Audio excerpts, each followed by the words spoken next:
है महाभारत एक उदाहरण सृष्टि के सिद्धांत का, पुण्य के सूर्योदय का और पाप के सूर्यास्त का।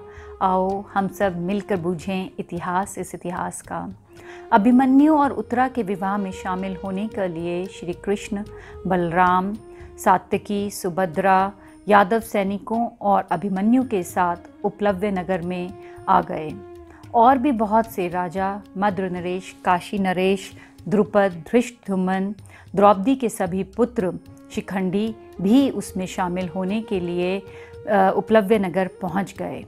जब सभी राजा वहां शामिल हुए तो बहुत धूमधाम से अभिमन्यु और उत्तरा का विवाह करा दिया गया। फिर श्री कृष्ण के कहने पर एक सभा का आयोजन किया गया और उस सभा में ये विचार किया गया कि शर्त के मुताबिक पांडवों ने अब 12 वर्ष का वनवास और 1 वर्ष का अज्ञातवास पूरा कर लिया है, इसलिए अब धृतराष्ट्र को उनका राज्य लौटा देना चाहिए। और यह भी विचार किया गया कि दुर्योधन की प्रवृत्ति को देखते हुए ऐसा हो सकता है कि दुर्योधन पांडवों को उनका राज्य लौटाने से इनकार कर दे, और अगर ऐसी स्थिति होती है तो पांडवों को युद्ध की तैयारी शुरू कर देनी चाहिए।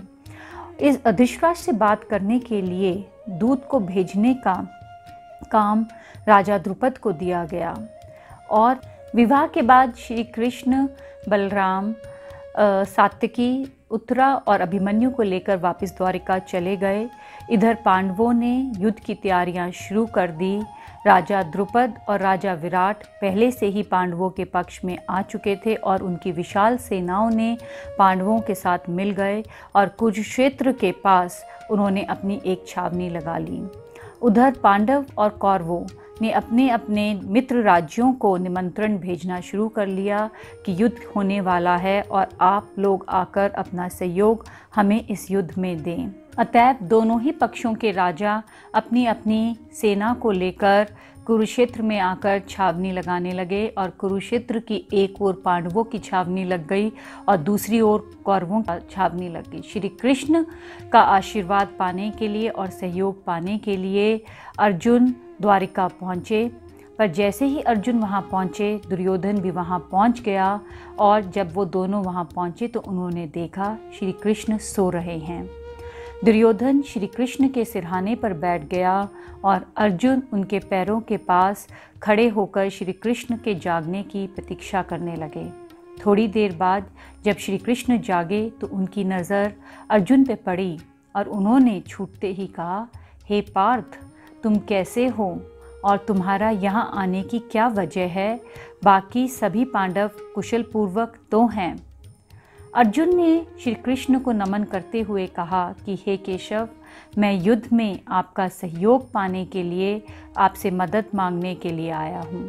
उसी समय दुर्योधन भी अधीर होकर खड़ा होकर बोला कि हे केशव, मैं भी युद्ध में आपका सहयोग पाने के लिए आपसे मदद लेने के लिए आया हूँ और पहले मैंने यहाँ आया था, इसीलिए मुझे आपकी मदद लेने का पहला हक है।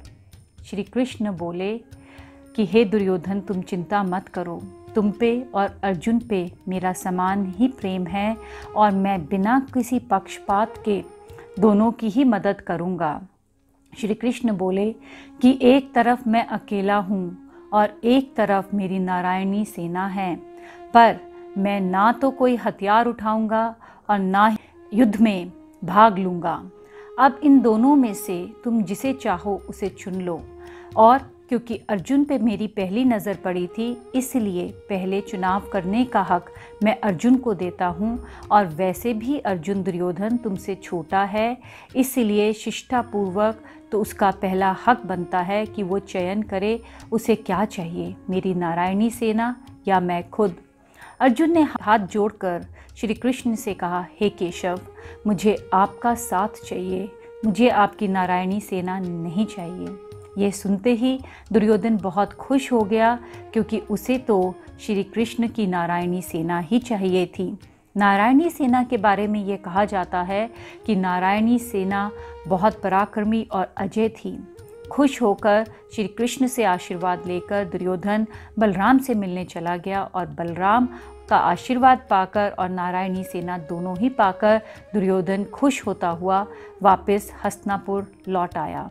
जब दुर्योधन चला गया तब श्री कृष्ण ने अर्जुन से पूछा, हे अर्जुन, मैंने चुनाव करने का पहला हक तुमको दिया था, फिर तुमने मेरी नारायणी सेना को छोड़कर मुझे क्यों चुना? तब अर्जुन ने हाथ जोड़कर बोला कि हे केशव, मुझे आपकी नारायणी सेना नहीं चाहिए। आप जिसकी तरफ होंगे वो किसी भी नारायणी सेना को हरा सकता है। मैं चाहता हूँ कि आप मेरे रथ के सारथी बने और युद्ध में मेरा मार्गदर्शन करें, जिससे हम इस युद्ध में विजयी हों।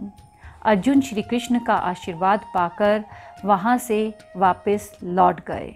पांडवों के मामा और मद्र नरेश राजा शल्य पांडवों की मदद करने के लिए निकले, पर दुर्योधन ने उनके आव भगत के लिए सारे रास्ते में उनके अतिथि सत्कार के लिए बहुत अच्छा आयोजन किया हुआ था।